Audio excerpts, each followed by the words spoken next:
Hi everyone, I'm Chungwin for Gotta Be Mobile. In this video review, which is part one of a two-part video review series, we're going to go ahead and take a look at the Nokia Lumia 1020. In the first part, we're going to go ahead and take a look at the hardware of the smartphone and compare it to some of its predecessors, including the Nokia Lumia 808, the Nokia 808, which runs on the Symbian operating system, as well as the Nokia Lumia 920, which is also available on AT&T's network. In part two of the video series, we're going to go ahead and talk about some of the software available for the phone, including some of the camera applications and some of the preloaded apps that Nokia has bundled along with the Windows Phone 8 operating system. So let's go ahead and get started. The Nokia Lumia 1020 is available in the US exclusive through AT&T's 4G LTE network. It's a Windows Phone 8 smartphone, and it retains a lot of the design heritage that was introduced with the Nokia Lumia 920, including a curved glass display, and then Nokia's Fabula design language. So let's go ahead and take a look at the front of the device. On the front, you're going to have a large 4.5-inch display. The display is an HD plus display, so it has a resolution of 768 pixels by 1280. So it's a little bit, if you're holding it in portrait orientation, it's a little bit wider than a traditional 720p display, which has a 1280 by 720 pixel resolution. So when you're looking between the two devices, comparing the Nokia Lumia 920 here on the right compared to the 1020 on the left, you'll notice right off the bat that the Lumia 1020 has a little bit of punchier color, and that's because the 1020 now switches from an LCD on the 920 to an HD Super AMOLED panel. There are some benefits and drawbacks to the AMOLED display that consumers will notice right off the bat. The first is that punchier color, and the second is that the blacks are darker and richer. So in the black area on the screen, you can barely tell where the display starts and where the bezel ends or begins, versus the LCD, where you can tell a little bit better. I'm not sure if you can see it on camera, but you can tell where the display starts because of the backlighting. The other benefit behind using an AMOLED panel is that the screen is actually now thinner and incorporated with the Gorilla Glass 3 panel from Corning. It means that you're going to have a lighter and a thinner smartphone. One of the chief complaints with the Nokia Lumia 920 here on the top was that it's a little bit thick and it's a little bit heavy. So you'll notice that in the hands, this feels lighter and it feels thinner, so it's actually a more comfortable fit and finish to the phone in itself. There's also a clear black display, so that's the technology that Nokia uses to laminate the touchscreen to the Gorilla Glass so that you're not going to have any air gaps. So this reduces glares and increases sunlight visibility. The nice thing about the display is that Nokia now, through its settings, through its display and touch settings, allows you to go ahead and control a lot of the display features. So you can go ahead and increase the brightness for sunlight readability. You can go ahead and turn on the battery saver, and then you can adjust the color profile, so you can adjust how saturated the screen is. And then for users who want a more vibrant screen, you can go ahead and adjust that, or you can go ahead and scale it down so you have a more natural or realistic screen. So it's all up to you now on how vibrant or punchy the colors are on the display. And like the 920, this has a high sensitive touchscreen display, so you can go ahead and use the phone just with your fingernails or even with gloves on. So this is a great benefit to users who live in the colder climates where you're outdoors and using gloves. You can still use your smartphone and activate it. So that was introduced originally on the 920, and then Samsung also brought it to its Android-powered Samsung Galaxy S4 as well. And then there's also a Nokia glance feature, and you can go ahead and adjust some of the settings for that as well. But basically when the screen is off, as I have here, you're going to have this little screensaver here which shows the time. So this way you don't have to always turn on your phone to just get a look at the time, and you can always see it on your lock screen. I have it set so if I double tap twice, it's going to take me to the lock screen, and then I can swipe up to unlock. So that's the display. On the front, you have, at the top here, you have an earpiece speaker along with a 2 megapixel front-facing camera. You also have a light sensor and proximity sensor as well. And then you'll notice that there's still quite a bit of bezel around the display, which is actually a good thing because the 3 capacitive touchscreen Windows Phone keys for back, Windows, or home and search, those keys aren't placed so close to the bottom edge, which is a benefit because once you're holding the phone in landscape, you have some space to rest your fingers and you're not, accidentally pressing a button or exiting out of an application that you like. So I noticed that I did that quite a bit with the Samsung Galaxy S4 because of the thin bezel and there was no space to rest my fingers when I'm holding the phone in certain orientations. But the curved glass screen is a nice benefit because with the Windows Phone 8, you're using a lot of side swipe features or gestures, and it does aid in usability. Now, if you're comparing the Lumia 920 here, you notice that there's a little bit of a gasket or a seal around the edge to the polycarbonate unibody phone. That's been removed, so now the glass actually just sits on top of the plastic or polycarbonate shell. So it's a nicer feel. It's a subtle design change, but it's a nicer feel. On the back, the design is actually a little bit different than the Lumia 920 because on the 928 here, the ends, the top and the bottom parts of the phone are actually tapered, whereas the 920 it's just curved this way and there's no tapering at the ends. So this is a throwback to the design of the original Nokia N9, which runs on the MeeGo operating system, or even the Nokia 800 and the 900 smartphones. But before we get to the 41 megapixel pure view camera, we're going to go ahead and just walk through just other features of the phone. On the right hand spine here, you're going to notice a very clean edge. It's a curved edge, so it aids in holding and gripping the phone. And you'll notice here that the immediate difference is that the 920 on the left is glossy, whereas the 1020 here is a matte finish. And it's a softer touch, it's comfortable to hold, and it's a little bit more grippy, so you're not gonna accidentally, the phone's not gonna accidentally slip out and drop onto a concrete floor. At the top edge, you're going to have a micro SIM tray where you're going to only be accessible via a SIM ejector tool or a paperclip or some other sharp and thin pointed object. There's also a 3.5mm headphone jack and one of 2 stereo microphones, which is used for video recording. On the right hand spine, you're going to have the volume's up and down rocker, the display on and off button, and also a dual stage camera button. The nice thing about the camera button is that if you press and hold it, it's going to automatically launch into the camera interface. And new to this phone is a new Nokia Pro camera UI.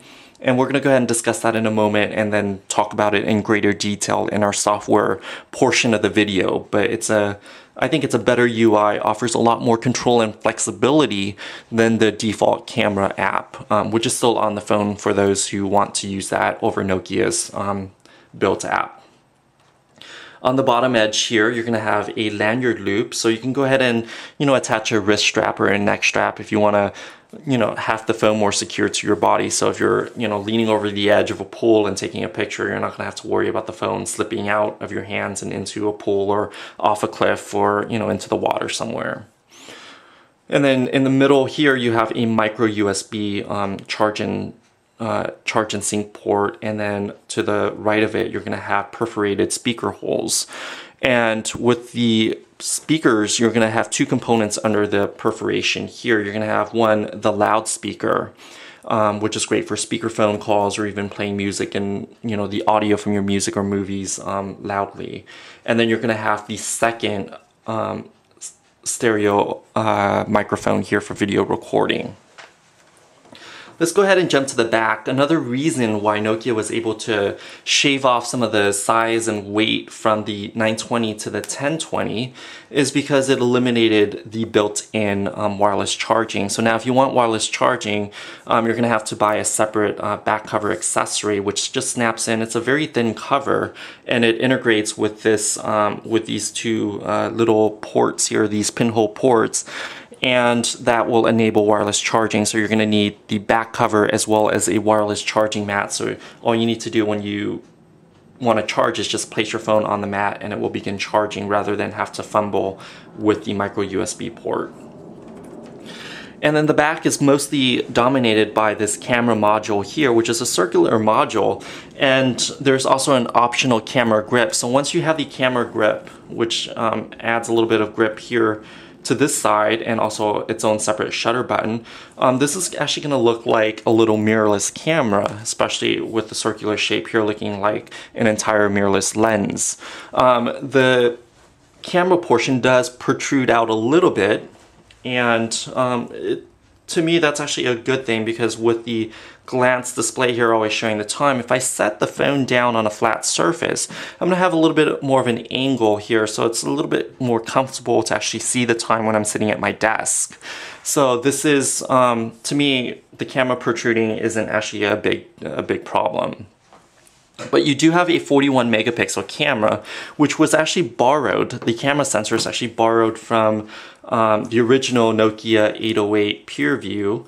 And this one runs on the Symbian operating system, which Nokia isn't using anymore since it's switched over to Windows Phone 8. So it has the same sensor technology, and it combines it with the optical image stabilization for low light photography that was originally introduced on the AT&T Lumia 920. So you're going to have great low light shots and very high details and resolution with this 41 megapixel sensor. So there's an LED autofocus light, so this is going to help you with focusing if you're in the dark. And it's also an LED video light, so if you're in the dark and shooting video and need extra light, you can go ahead and turn on the video light. And this is a xenon flash, which is a really great flash, and it beats the LED flash on most smartphones today because it renders colors more naturally. And it's also brighter, and it just doesn't lead to ghosting effects when you're turning on the flash. And then the lens. This is a 6-element lens, so there are 5 plastic elements, and the last element is a glass element. It's made with Gorilla Glass, so it's going to be pretty scratch resistant.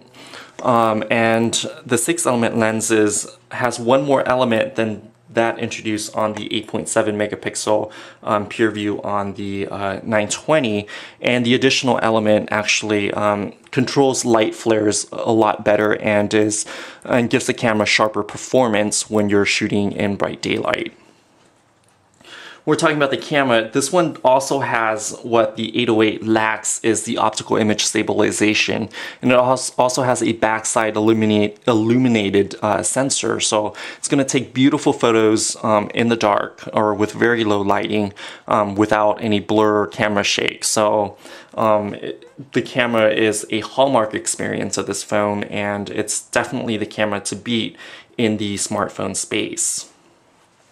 So that's a little bit about the hardware of the camera.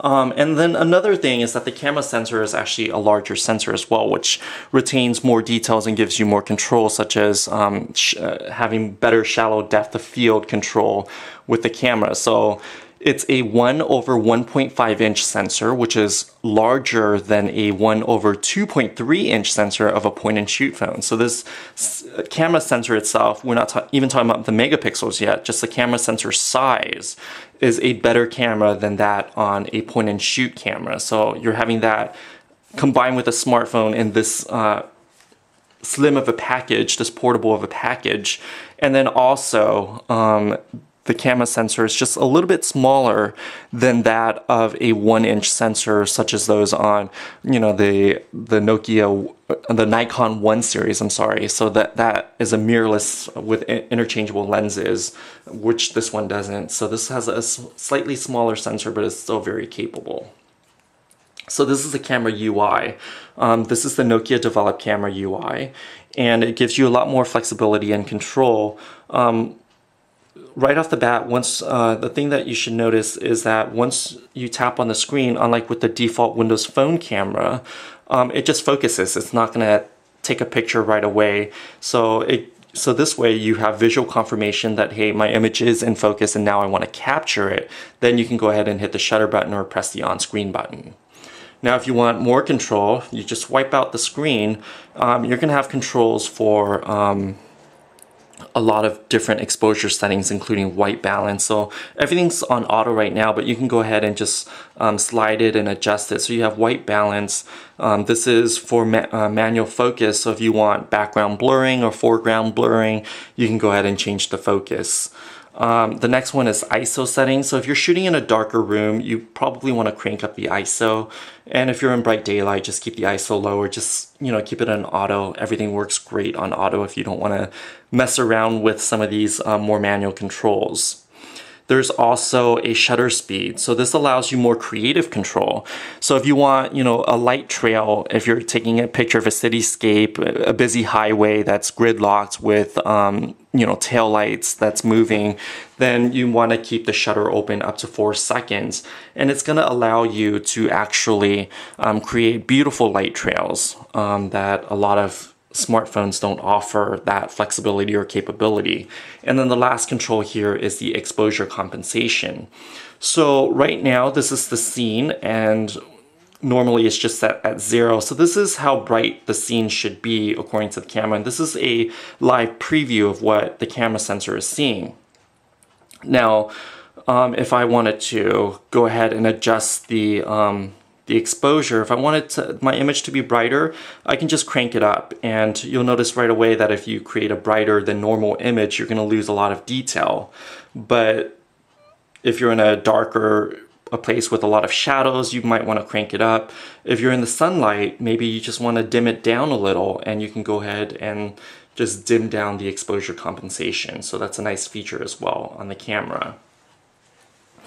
By default, the camera will take 2 pictures. It will take a larger megapixel picture along with a 5 megapixel picture that's great for sharing. So the 5 you would post to Facebook or Twitter or Instagram, and then the 34 or 38 megapixel, depending on the aspect ratio, you can go ahead and keep and save, and you can download that by plugging in the cable to the bottom here and attaching the phone to the computer. But a 4:3 aspect ratio would give you a 38 megapixel image, and then a 16:9 would give you a 34 megapixel. And then you can also choose different grids and guides on the phone as well. And then it also gives you some flexibility when you're shooting video. So by default, it's going to give you a 1080p 30 frames per second video, but you can go ahead and change that as well. And then you can also adjust the microphone setting as well. We're going to go ahead and post all the sample images and the sample videos captured in low light and normal daylight, as well as, during the day in darker lighting and mixed lighting situations on Gotta Be Mobile. So be sure to check back on gottabemobile.com for the complete review, as well as for image and video samples. We're going to go ahead and cover the camera in greater detail in the second part of our video review series. I'm Chung Nguyen for Gotta Be Mobile. Thanks for watching this video review of the Nokia Lumia 1020 PureView smartphone.